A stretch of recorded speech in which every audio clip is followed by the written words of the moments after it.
Hi, my name is Ben Minnick, and I would describe myself as spontaneous, hardworking, and caring. Um, First things first, when you ask us what our name means to us, I actually share a name with my grandfather. It's my dad's dad.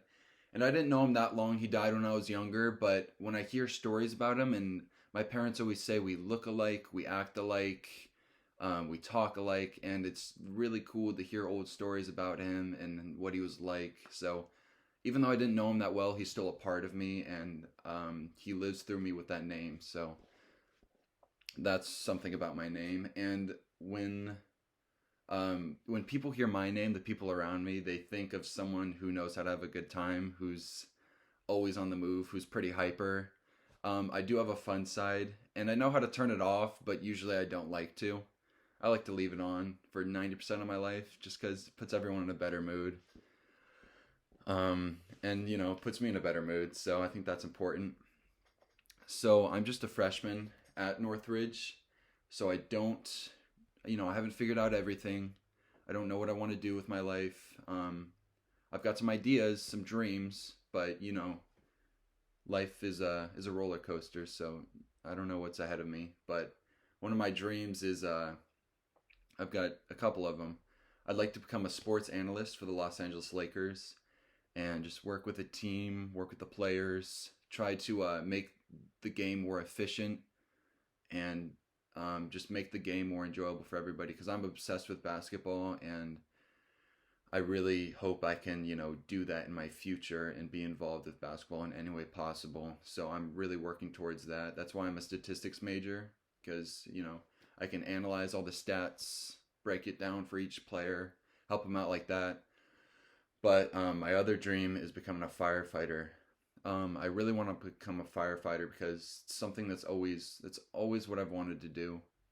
I don't think I remember I've watched a movie. I forgot what it was. It was about firefighters, and they were interviewing them, and they were talking about how what it feels like to save someone's life, just a complete stranger, just going in there and helping them. And I don't know. I've just kind of been hooked ever since I've seen that clip. So I'm I'm an open, I've got no plans for the future. I've got some ideas, but nothing set in stone. Those are my dreams though. Um when you ask us about a degree in higher education, I think there's a lot of stress on it for young people, but for me personally, I think however you can find a way to succeed, you take it and run with it, whether it's with or without a degree in higher education. So that's where I stand on that. Um, a little about myself. I was born in Dayton, Ohio, 2001, and in 2007 we moved to Pacific Grove, California, and I've been living here for 13 years now. So a little about my hometown. There's a dark past for Pacific Grove. It was a meeting point for the Ku Klux Klan. It's got a lot of racist past. So um it's it's hard growing up in a town like this. Don't get me wrong, we're not that racist anymore, but we do have some underlying evils within this town.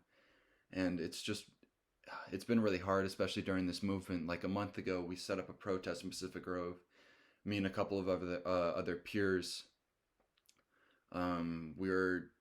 We sent it out on all the Facebook groups. We asked everybody to show up. I know it got to a lot of people because the word was going around, and we showed up expecting there to be half the town there, and we were really excited.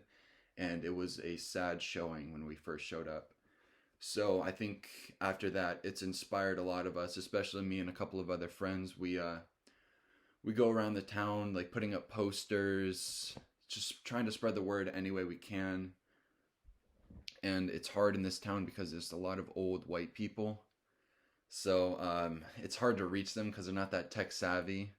And I know there's not a lot of racists in this town, but there's just some individuals, that make this town look really bad. And we're trying to change the image of this of Pacific Grove, and it's been a really fun experience, educating ourselves with this whole movement.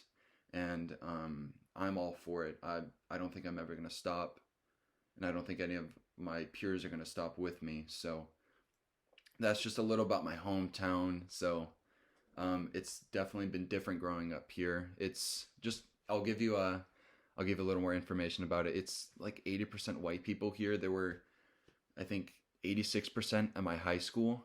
So that's what led me to Northridge, because it's one of the most diverse schools in America.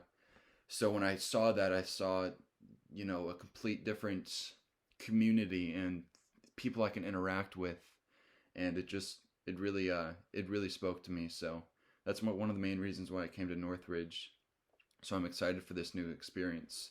You know, a change in a change in people I hang out with. So, and astrology. I'm a Virgo. I didn't know a lot about it, and just from reading like 10-15 minutes about it, doing a little research, it's actually really interesting, and I've been missing out. I've always wanted to get into it, but I've just never taken that extra step. So I'm glad you put this in one of our speeches, because I'm actually getting to learn about it now. Um, the website I went to, it said my strengths were I'm dedicated and I'm a workaholic. And I couldn't agree with that more, because I'm 18 years old and I've started my own business in the past 8 months. It's called Ben's Odd Jobs. And I just go around the community. I take stuff to the dump for people. I move furniture. I fix fences. I do landscaping. I do all that kind of stuff. And I'm constantly sore. I work a lot. I push myself, and I try to make myself as successful as I can. So that definitely relates to me. So I'm glad I found that. And then it said my weaknesses were I'm timid and I can have abnormal criticism to some people. Now the timid part I don't really agree with, because I like to think of myself as a confident person. But the abnormal criticism, I don't think that applies to anybody else but my brother, because I'm hard on him because I love him so much. So um, that's about it for me. A couple more things I'd like you guys to know is I've recently, with this whole movement going on, I've like found myself in a lot of different things are going on and stuff. And I like to wake up every day thinking of myself in my last few years of life, and thinking about how I won't be able to do everything I am now when I'm young, and I can go and do whatever I want. So I wake up every day and I try to like seize the moment, and I want to travel the world, and I don't want any regrets when I'm older and I can't do that stuff. I don't want to look back and be like, oh, I should have done this. So I think of every day as a new day and a new opportunity to make some more memories. So that's about it for me. Thanks.